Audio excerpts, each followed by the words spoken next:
Montecito, December 10th, 2025. What began as a normal day at the Royal Secretariat in Clarence House exploded into a full-blown shockwave when the palace confirmed receipt of a formal letter from the Sussex legal team, boldly bearing Meghan Markle's signature and addressed directly to His Majesty, King Charles III.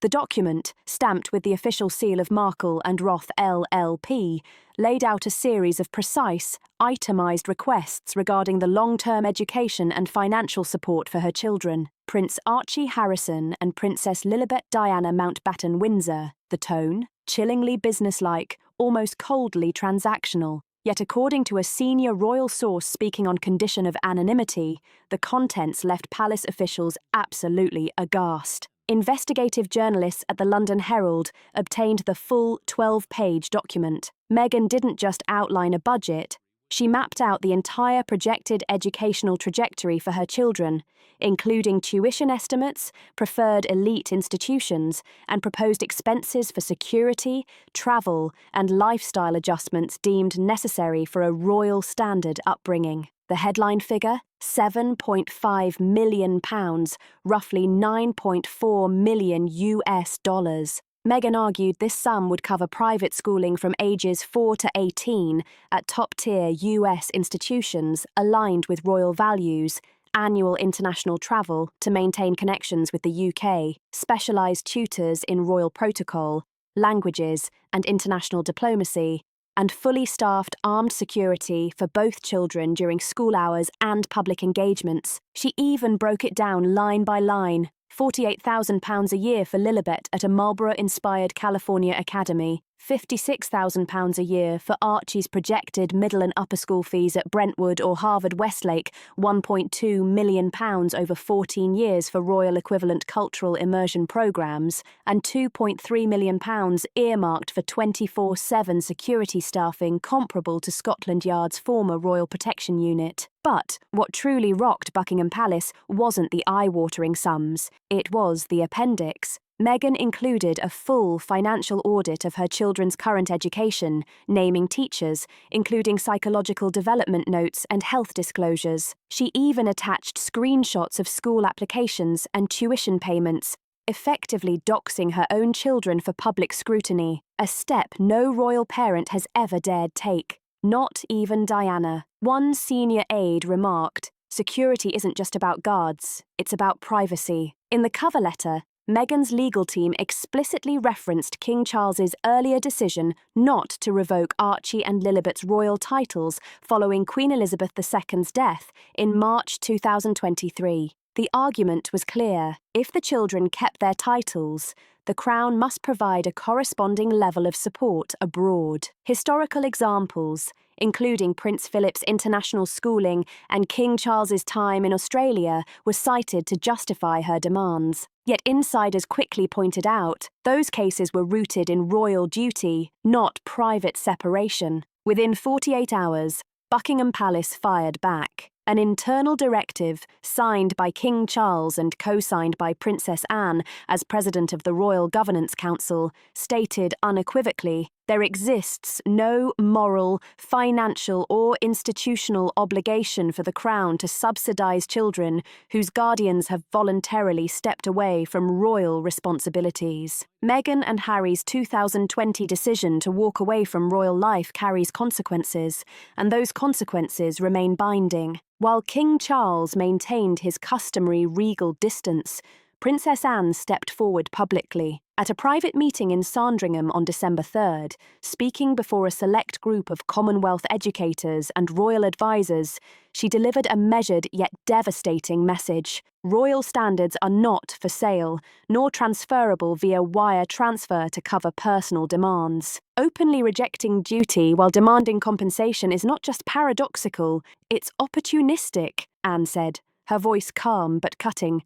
We are guardians of legacy, not underwriters of entitlement. Her words drew a standing ovation, with even Queen Camilla, typically sympathetic to Harry, reportedly impressed by the forcefulness of her statement. Meghan's letter, and the resolute rejection it provoked ignited a constitutional debate in the UK press. Should royal titles automatically carry financial responsibility, or are they purely symbolic, especially when exercised outside the United Kingdom? Meghan expected quiet compliance. Instead, she awakened a royal doctrine that threatens to dismantle any remaining leverage the Sussexes hold within the institution. The palace counterstrike was not only swift, it was searing. On the morning of December 6, 2025, Buckingham Palace Press Office summoned a tightly restricted assembly of senior correspondents to the East Gallery. Cameras were banned, devices collected at exactly 10 a.m. Princess Anne appeared, clad in a tailored navy suit,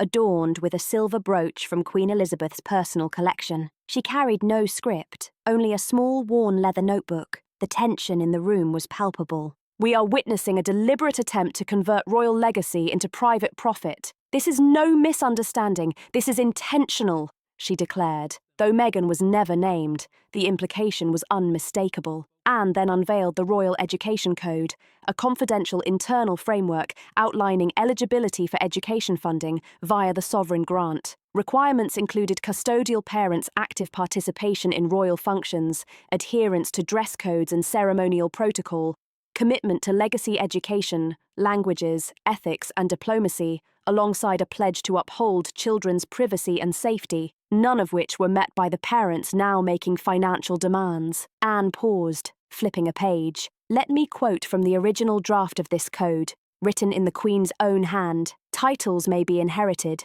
but honour must be earned." She then revealed Meghan's proposal: £8.5 million, just over $10.7 million US, broken down into $4 million for elite private education in Montecito and London hybrid programmes, £1.8 million for international travel, security and cultural immersion programmes, £3 million for bespoke tutors in arts, etiquette, media training and diplomacy, and £1.3 million for reputation management and psychological support services designed to offset media exposure and royal trauma. The final item stunned even the most seasoned royal watchers. Anne raised an eyebrow. Therapy billed to the Crown for harm caused by choices made outside of it? The audacity left the room reeling. To make matters worse, Meghan's brief included a public-facing educational profile for Archie and Lilibet, detailing intended schools, psychological assessments, and even travel dates. Royal security teams scrambled desperately to remove the sensitive data, using children as leverage against the Crown. Dangerous and wholly inappropriate. Privacy, Anne continued, is not just a preference.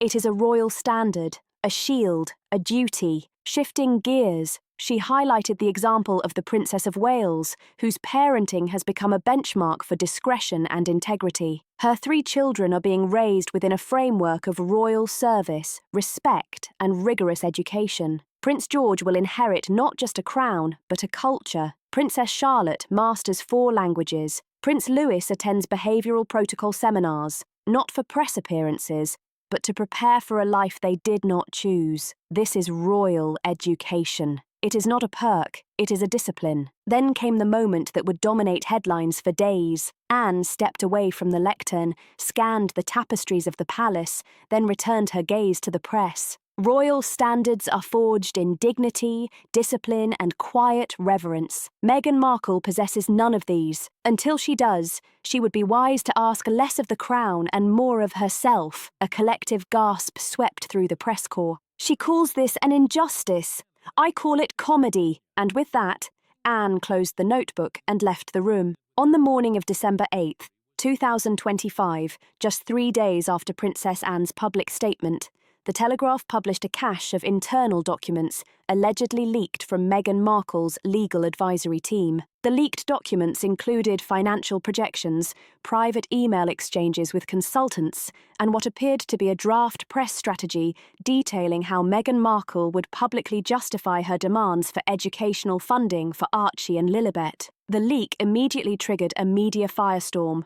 forcing Buckingham Palace to accelerate both its internal review and public response. At the heart of the leak was a meticulously detailed royal education compensation proposal. The document offered a 12-page breakdown of costs Meghan claimed were essential to preserve the children's rights and public image as royal heirs. The proposed total, £11.2 million over 14 years, including £4.2 million for curriculum development tailored to bespoke tutoring grounded in British constitutional history, £3.1 million for private international schooling, blending UK and EU standards with dual sovereign exposure, £2 million for security, integrated transportation and privacy-protected mobility, £1.2 million for public relations and integrity training, £800,000 for court presentation and cultural tradition education, and a staggering £1.7 million in discretionary contingencies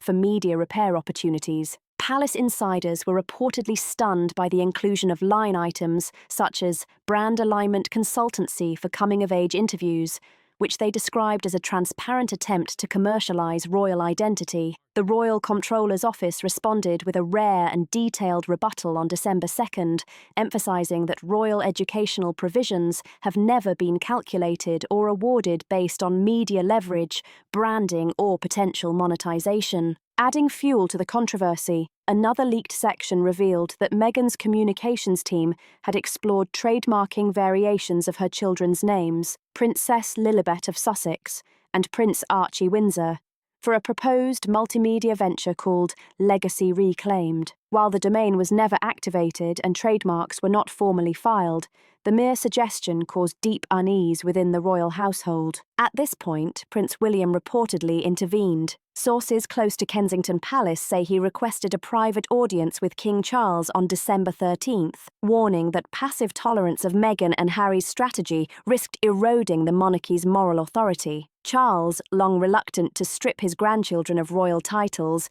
was reportedly torn between upholding legacy and enforcing discipline. But after Princess Anne's public rebuke, the optics of inaction were increasingly risky. In an unusual move, William authorised the publication of a heavily redacted internal policy document, the Royal Succession and Title Ethics Review, Winter 2025. The release reaffirmed that titles granted to royal children do not automatically confer financial entitlements or educational subsidies unless explicitly formalised by Crown edict or parliamentary provision. The timing was strategic. It went public just 12 hours before Meghan's legal team was set to submit a formal petition to the Home Office. Perhaps most damaging to Meghan's public narrative was the emergence of a private audio message dated September 2025, in which she allegedly stated, "If the monarchy won't help raise my children the way they helped raise William, then I will make sure the world sees their double standards." The implication was unambiguous. Meghan viewed royal legacy not as a duty-bound heritage, but as a platform for leverage and influence. Palace reaction was swift and coordinated. The Lord Chamberlain's office issued a stern memo declaring that any attempt to publicise or monetise royal minors constitutes a breach of dignity, welfare, and institutional precedent. Princess Anne, when asked about the leaks at a public charity event in Manchester, gave a curt but withering response. Royal service is not a vending machine.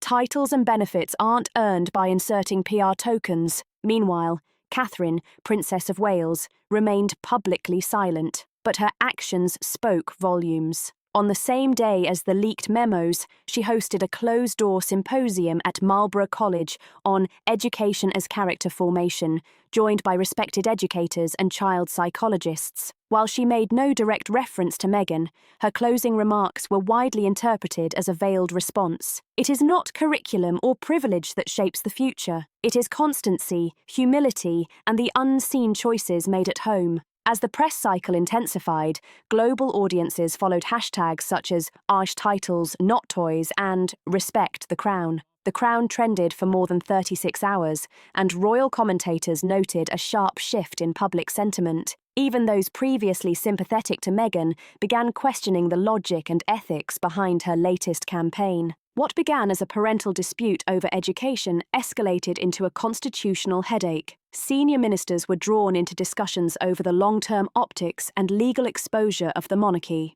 On December 4th, the House of Lords held a late-night, closed briefing after multiple MPs across party lines raised concerns that Meghan's publicised demands, combined with the Sussexes' ongoing use of royal styling for commercial leverage, blurred the firewall between monarchy and marketplace. Privately, King Charles convened the Privy Council for an extraordinary winter session, not undertaken since the early reign of Queen Elizabeth II. Attendees included the Prime Minister, the Lord Chamberlain, the President of the Council, Princess Anne, Prince William, and 2 constitutional scholars. The agenda: determine whether legislation should be introduced to limit non-working royals from accessing taxpayer-funded educational support or using royal branding for commercial purposes. Sources described Princess Anne as unrelenting. She opened the session with a stark warning. The line has not only been crossed, it's being exploited for global profit.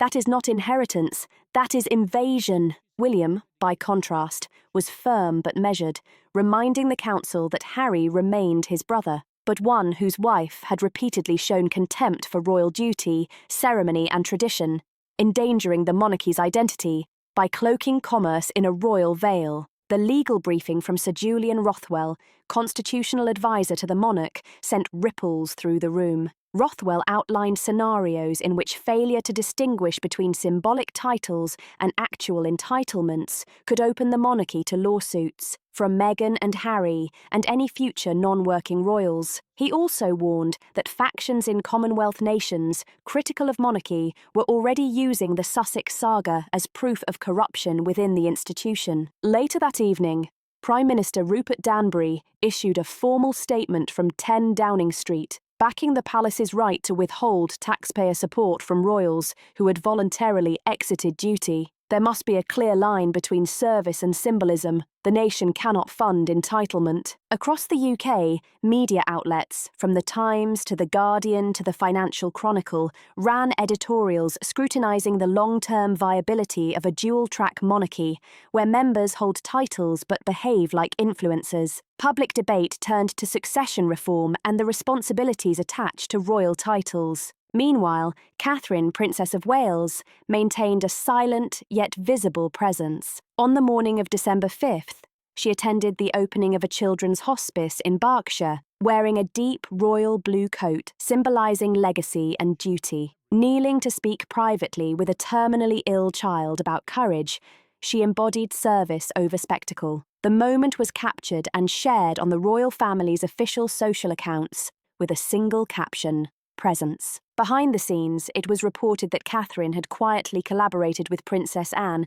to draft a formal set of educational principles for the royal household, laying the groundwork for a system that reinforced duty, discretion, and dignity, protecting royal children from becoming pawns in public spectacle or commercial gain. Tentatively titled The Windsor Code for Heirship and Conduct, the new document outlined every detail of training, privacy, and symbolic etiquette expected from royal children and was slated for submission to the Privy Council before the year closed. But if Meghan's goal was to secure public funding or institutional access, it had spectacularly backfired. Instead of quietly bending the monarchy to her will, she had sparked parliamentary scrutiny, accelerated royal policy reform, and inadvertently unleashed a cascade of internal reviews that could shape the monarchy for the next 20 years. Even worse, her methods, public demands, legal leaks, and commercialised proposals rekindled calls for her titles to be stripped entirely.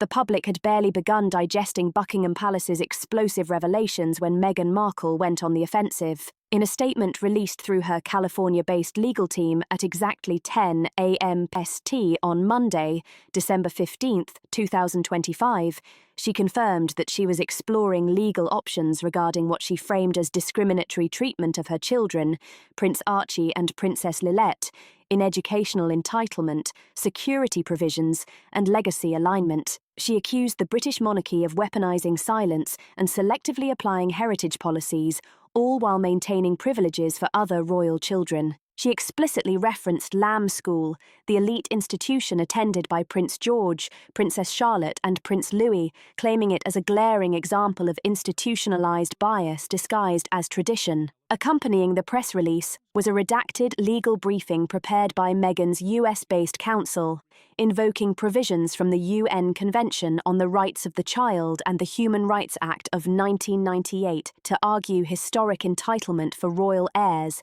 as justification for financial restitution and what she called educational parity. The document outlined a projected claim totaling £12.8 million, £480,000 per child per year for education and cultural representation programmes, £2.2 million for backdated private schooling since 2021, £1.3 million for royal advisory protocol and transition consulting, and a £5 million security fund adjusted for inflation and the risks of the digital era. The claims immediately drew scrutiny. British legal experts reminded the public that the monarchy is not a public employer and that royal status is constitutional and symbolic, not contractual. Still, the impact was seismic. By Tuesday morning, Prince William, often reticent when family disputes arose, did something unprecedented during a press briefing for the Royal Foundation's annual Global Child Development Conference at the London Science Museum.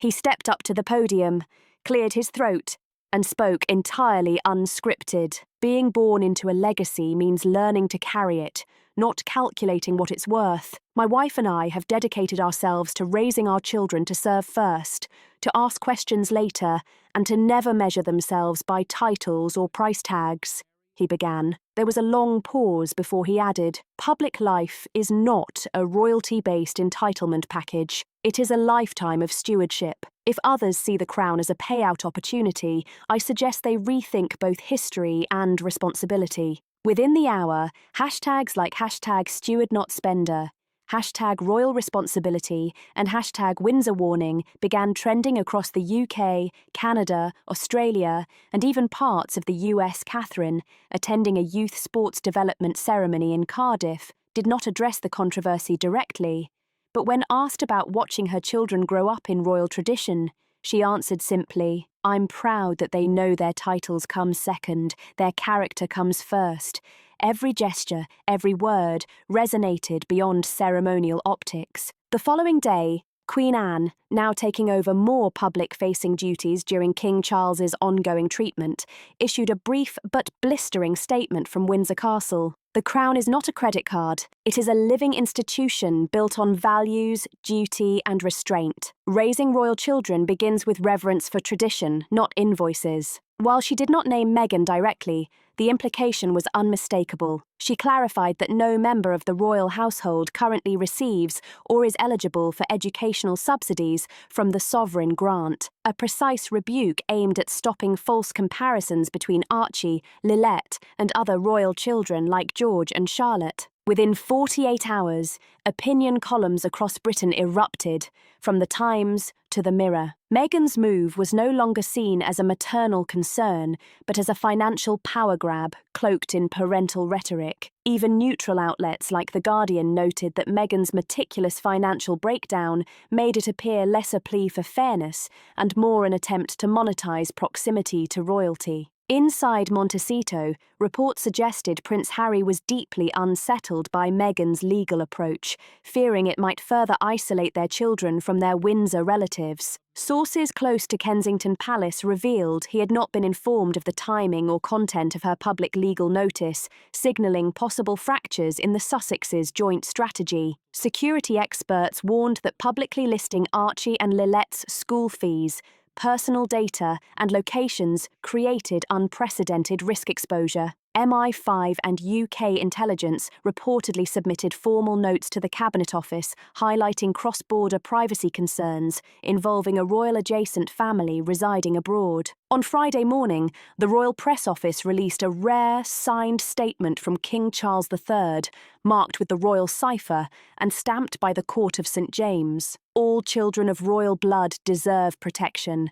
but protection comes from principles, not payouts. Prince Archie and Princess Lilibet retain their place in the royal line of succession, but such status does not confer financial obligation. It is conferred with history, not a bank transfer. The House of Windsor does not respond to ultimatums, nor does it commercialise its descendants. The letter, read aloud on BBC Evening News, landed like a royal gavel, resonating with the weight of centuries of tradition. On December 10th, 2025, just 5 days before Christmas, Meghan made her final desperate attempt to sway public sentiment. She pre-recorded a primetime holiday broadcast, A Royal Mother's Plea, aired via a major US streaming platform at 8 p.m. Eastern. The set was designed for intimacy. A California living room adorned in gold and ivory, a fireplace crackling behind her as she read from a journal she claimed belonged to Princess Diana. Soft music played, framed photos of Archie and Lilibet were visible over her shoulder, and then came the emotional monologue. "My children are being punished because I chose love, because I chose truth, and I will not let them be erased from the legacy their grandmother fought for." Tears welled in her eyes. The camera zoomed to the House of Windsor. "I say this, you can withhold titles, you can withhold funds, but you will never withhold my children's worth." The broadcast concluded with a haunting piano rendition of Silent Night and a voiceover calling for donations to the newly launched Royal Heirs Equity Fund, intended to advocate for fairness and opportunity for royal-born children worldwide. Social media erupted, but not as Meghan had hoped. Hashtags like #StageSlay, #Netflix Narcissism, and #CrownChase2025 trended across Twitter, X, TikTok, and YouTube, with critics questioning her timing just 2 days before Princess Catherine's Together at Christmas concert at Westminster Abbey. Even traditionally sympathetic media began to turn. The Atlantic ran the headline, "Empathy or Optics?" Meghan's special raises eyebrows, while the Daily Beast flatly called it a PR gamble that misfired. But the true blow came from Catherine. On December 14th, while Meghan's special still trended, Princess Catherine appeared at the Vatican, flanked by religious leaders from multiple faiths, including the chief rabbi of the UK, the Grand Imam of the Al-Azhar European Council, and Pope Leo XIV himself, for a historic declaration from the Council of Interfaith Harmony, appointing her as the honorary global patron for children in conflict zones, the first royal to hold such a title. Speaking beneath the Sistine Chapel frescoes, Catherine declared, "True legacy is not what we inherit, but what we empower others to become. In the name of every child displaced by war, abandoned by systems, or denied education due to status or geography, I dedicate my voice." The world watched in awe. Images of Catherine draped in white, standing in symbolic solidarity with child war survivors from Gaza, Sudan, and Ukraine, went viral globally. CNN opened Christmas Day programming with her speech. BBC paused its traditional Christmas address preview, and even Le Monde in France ran with the headline, "Catherine of Peace, the People's Queen, steps beyond the crown." Back in California, Meghan's team quietly cancelled all follow-up interviews. Reports claimed she was devastated. Her broadcast was overshadowed by Catherine's measured global leadership. Meghan had miscalculated.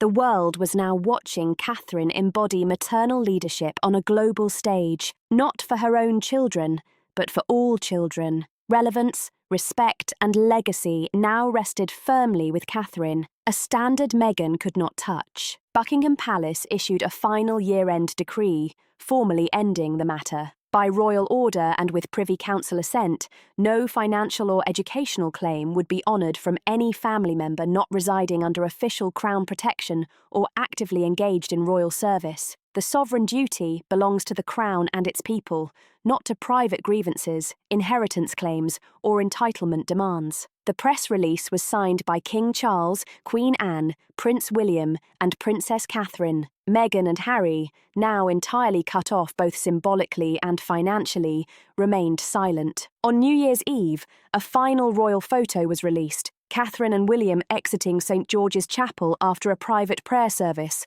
holding hands with all 3 children. Princess Charlotte clutched a notebook with service, strength, written in her handwriting. The monarchy had spoken, not through anger, but through clear, principled action. Before ending, I want to share something personal. Working from home editing stories like this, I've realised air quality directly impacts concentration and health. I've been using an air purifier, lightweight, quiet, and highly effective at filtering dust and odours. If you want a simple solution for better air at your workspace or bedroom, check the link below. If you click through, I might receive a small commission from YouTube Shopping at no extra cost to you. I really appreciate it. Breathe well, stay focused, and hopefully these royal stories bring insight and perspective into the complex world behind the crown. Don't forget to like, subscribe, share, and comment on your thoughts. Let's get the conversation started.